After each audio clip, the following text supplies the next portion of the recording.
So a goal that I've had in my whole teaching career has been I want to be better than I was 5 years ago and not as good as I'm going to be 5 years from now. But it's also, it's something that I bring to my professional development work. I have a lot of respect for teachers who are going through the process of learning how to teach, because that's not like a checklist of things. It's an art form, it's a give and take, it's a relationship between two people and more.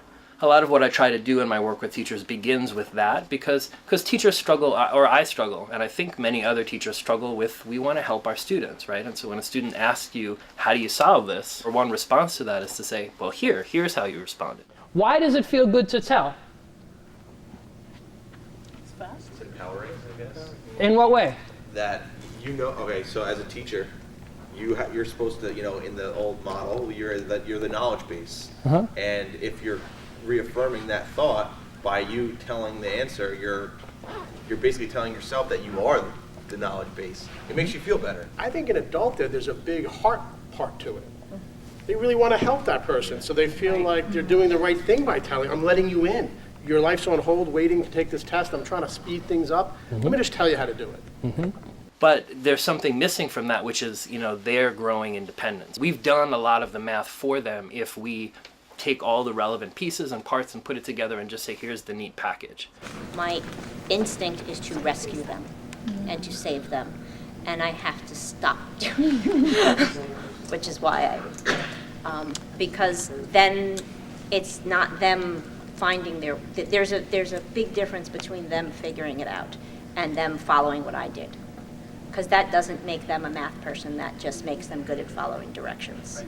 And so part of when I'm working with teachers, what I'm trying to do is give them an experience that's different from what they may or may not have had. I give them open-ended problems the same way that I give my students open-ended problems, the same way I enjoy working on open-ended problems that make me struggle. I can't learn to persevere without struggling, and I think it's really important for teachers to feel that. The most important feeling that I want teachers to like and then want their students to have is, wow, I really struggled on this, but I got it. That feeling is very different than, oh, let me show you how to do it. Now here's a problem. Now you do exactly the same thing that I just did. Too often we give our students a problem and there's not an investment in it. But when you start with something, what was cool about this was starting with something so general where there was no real focus given.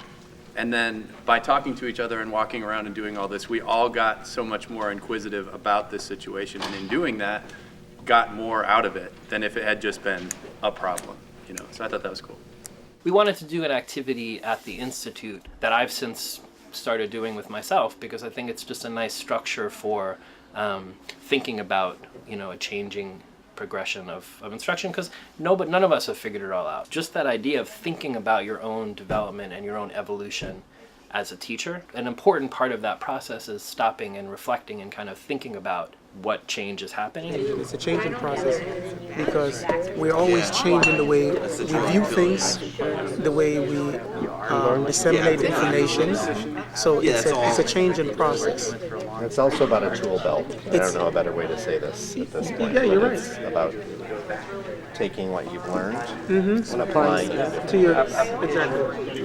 Like the old way is like the procedures need to come first, and then we can work on problems. And I feel like the new way, or our way, is that the problem comes first, and we build the procedures in order to solve the problem. Yeah, I like that. So at the Institute, there was a teacher who this was his first Institute. And I really appreciated this one moment where we had all been reflecting on the changes and the transitions, and he raised his hand and he said, what are you guys talking about? As the newbie, can I play the devil's advocate for a minute? Okay, this all sounds wonderful. I think this is a good idea. Making people think outside of the box is a good thing. Giving them alternative methods to solve this problem instead of using a linear system, that's great. If it's a word problem, but if you look at the task predictor tests, they're giving them flat out linear equations. Is there some way that you turn this around so that you say this is, because it seems to me you got to be pretty direct with the A's and B's. And it was this really great moment because I didn't say a word. I stepped back, and all of the teacher leaders, I think, the people who had been involved in this process for a while, were able to very eloquently and respectfully talk about why we do this the way we do it, and it It was a really nice way to welcome someone into this process that we're all figuring out together. But I think underlying all of the things that they talked about was what it means to do math. Yes, you're right. They're not going to sit at the task test and draw pictures of goats and chickens. However, if you lead them into systems of equations with a system of equation, they're going to look at it and just automatically shut down.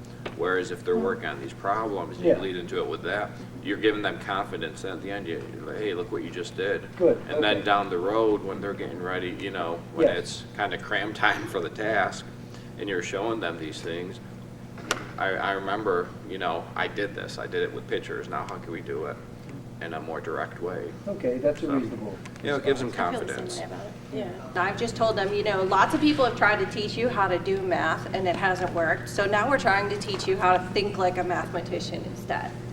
My group that went to February came back and said, I thought Albany was supposed to make you a better teacher. The stuff we've done since then was not on that test. And I said, wait and see. And then they all passed and they're like, oh, okay, I guess that, you know. A teacher was talking about their own transition or their evolution as a teacher. And they said, when I first started teaching, I wanted to be a kind of teacher who could explain something so that everyone could understand. But then my pedagogy shifted and I wanted to become a teacher that could help someone else explain something so that they can be understood. That all starts with teachers understanding the benefits of when there's that moment and a student is asking you, tell me how to do this. There's a reason not to do that, and there's strategies and there's tools, but it's got to start with, well, why wouldn't I just tell them? We do help them, but we help them the way a weightlifter spotter helps the weightlifter. You don't do all of the work for the person, you give them just enough so that they can move, and then you go from there.